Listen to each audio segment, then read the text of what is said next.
అసలు ఎవరు ఇంతవరకు గ్రామ సభలు పెట్టలేదు. మేమే ఒకరోజు మా కలెక్టర్ గారి జేసీ గారి దగ్గరికి వెళ్ళాము. గుంటూరు జిల్లా కదండి, పల్నాడు జిల్లా. ఆమెకు వినతి పత్రం ఇచ్చాము.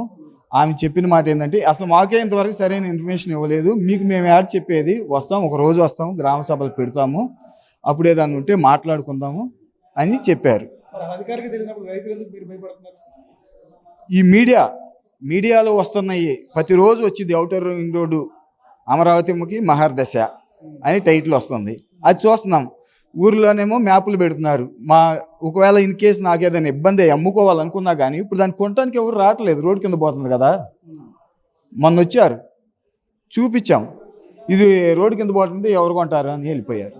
అదే రోడ్డు కింద పోకపోతే కొనేవాళ్ళుగా మా పొలం, మా అవసరాలు తీర్చుకుంటాం కదా మేము. మరి నువ్వు 10 సంవత్సరాల ముందే మమ్మల్ని అమ్ముకోనికుండా పెట్టావు, ఏ సర్వే నెంబర్లు మొత్తం పెట్టేశావు. మళ్ళీ ఇంకో 10 సంవత్సరాలకి వేస్తావో 20 సంవత్సరాలకి వేస్తావో, అసలు నువ్వు వేస్తావో ఏవో తెలియదు. అప్పటిదాకా నువ్వు ఉంటావో లేదో తెలియదు, నీ గవర్నమెంట్ ఉండిద్దో లేదో తెలియదు. నెక్స్ట్ గవర్నమెంట్ వస్తే రాజధాని తీసేస్తామంటున్నారు.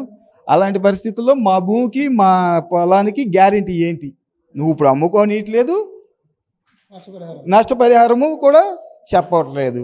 సరే, నీ నోటితో చెప్పవు, అధికారులు చెబుతారు. అది ఎప్పటికి ఈ 5 సంవత్సరాలు చెబుతారా, 10 సంవత్సరాలు చెబుతారా? అప్పుడు దాకా మనిషికి రోగం రాదు,